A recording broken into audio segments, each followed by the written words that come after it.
सियासतदान, मजहबी स्कॉलर और मेज़बान आमिर लियाकत हुसैन के ट्विटर अकाउंट से गुज़श्ता रोज़ यानी 30 दिसंबर 2021 को ट्वीट की गई कि उनकी हालत तशवीशनाक है और इन्हें साउथ सिटी हॉस्पिटल मुंतकिल किया जा रहा है।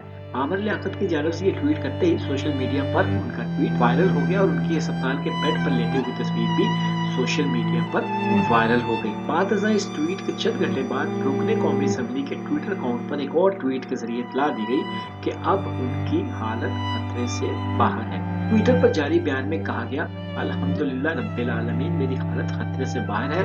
वज़ीर आज़म का मशकूर हूँ जिन्होंने मेरी सेहत से मुतल्लिक तशवीश का इजहार किया। तमाम अहले पाकिस्तान का हाथ जोड़कर शुक्रिया, बिलखसूस बानियाने पाकिस्तान की औलादों का जो अस्पताल के बाहर बड़ी तादाद में जमा हो गए हैं। मुल्तमस हूँ अपने अपने घरों को रवाना। ट्वीट से अंदाजा हो रहा है कि आमिर लियाकत हुसैन की हालत अब पहले से बेहतर है। ताहम आमिर लियाकत हुसैन ताहाल अस्पताल में ही है। आमिर लियाकत हुसैन की सेहत के मुतालिक जो भी अपडेट्स होंगी उनसे भी आपको बाखबर रखेंगे। मैं इटली से वसीम रजा और आप देख रहे हैं ग्लोबल टीवी।